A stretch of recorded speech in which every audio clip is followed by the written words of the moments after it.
a difference between quantity and quality. As it relates to women. As it relates to women. Yes. Ooh. Yeah. Because he has a quantity. Oh yeah, okay. Quantities is what you say. You can meet somebody that you know that's not your standard, but you talk to them just to. Yeah, I got you. Well, yeah. Keep it clean.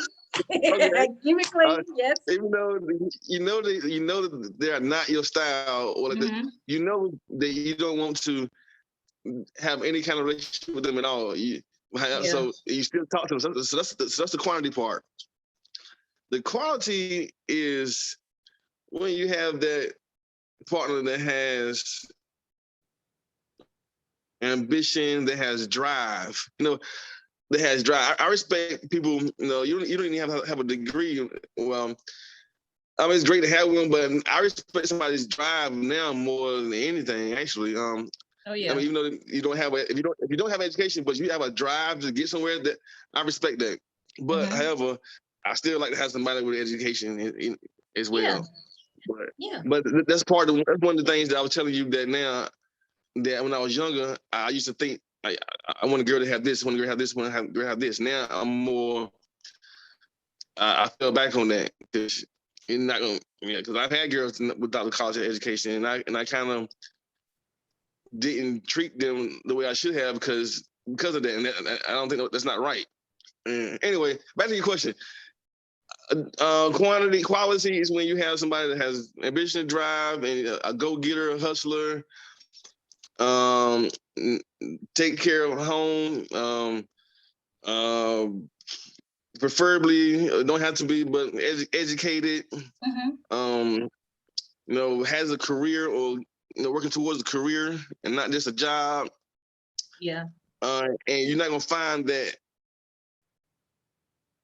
everywhere. You can find quality everywhere.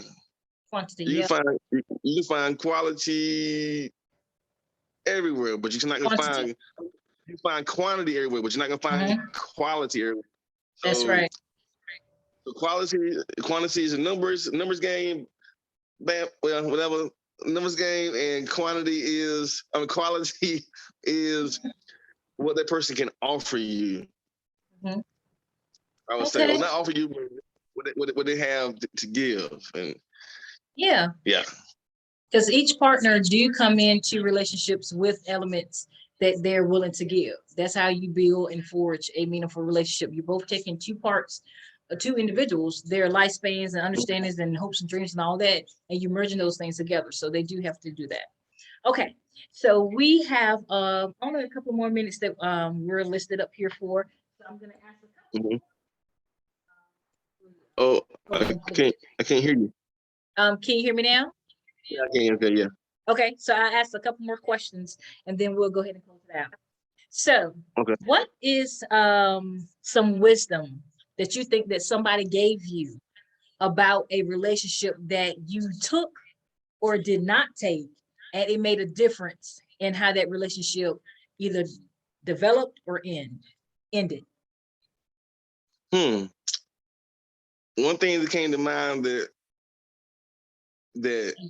you don't gotta name names. Okay, yeah. One thing that came to mind is somebody just told me this other day that somebody's father, a friend of mine, girlfriend's father, a friend of mine's girlfriend's father told him this.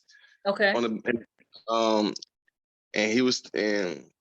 he said to my friend, whenever you feel like that a woman, whenever you feel like whenever a woman makes you feel like you want to put your hands on her, then you don't need to be with her. Oh yeah. That's wisdom. I mean, that's what? Wisdom. That's wisdom. Okay. Yeah. And I've never heard it like that before, but that's good. It's like whenever she makes you feel like you want to put hands on her, you don't need to be with her. A woman should not make you feel that way. Yeah. Well, or vice versa. Yeah. Yeah. Listen, Yeah. Oh, true. All right. What other wisdom? So I mean, I haven't been in this situation, so I can't put that to use right now. Okay. So I'm trying to figure out something that I have heard that some good advice. Um, some good advice. It could even be for friendships and stuff like that too, or even with family, because those are relationships that we have as well. Okay. Here's one that that's like I said, that's cliche, but it's so true. I mean, it's probably the number one out there actually is you cannot break. Oh, okay. I'm gonna say these two things and then go back to the main thing. Okay. I, I will trust you until you give me a reason not to, Wait a or minute, you I faded won't out a trust. little bit. You faded out a little bit. What was the Okay. beginning where you said I was something I until said you? I said I will trust you Uh-huh. until you give me a reason not to, Okay. or I won't trust you until you give me a reason to. Oh, wow. Okay. So with that being said, trust you gotta have your partners or friends or whoever's you gotta have that trust with them. You do. Because that trust is 130% of a relationship, man. Once that trust is broken, it's broken like forever. Well, yeah, I it's mean, hard to get back. It's really it's hard to get hard. I back. mean, I've and seen relationships where yeah, trust has when you do been get it back, severed, yeah, okay. but they work hard to to get it back. And sometimes it can take much longer than it took to actually break it, because you can Oh, break it it in takes two like a seconds to break. couple seconds, yeah, but it can take you years to build back up that trust again, because they're just looking over their shoulder like, man, last time you did X, Yeah, Y, yeah, and Z, so I got my eye still on you. I mean, I love you, I yeah. trust you, whatever, but I mean, I'm still like, I don't know. Oh yeah.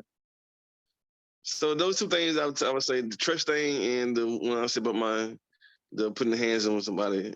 So yeah, those two things come to mind as far as um advice.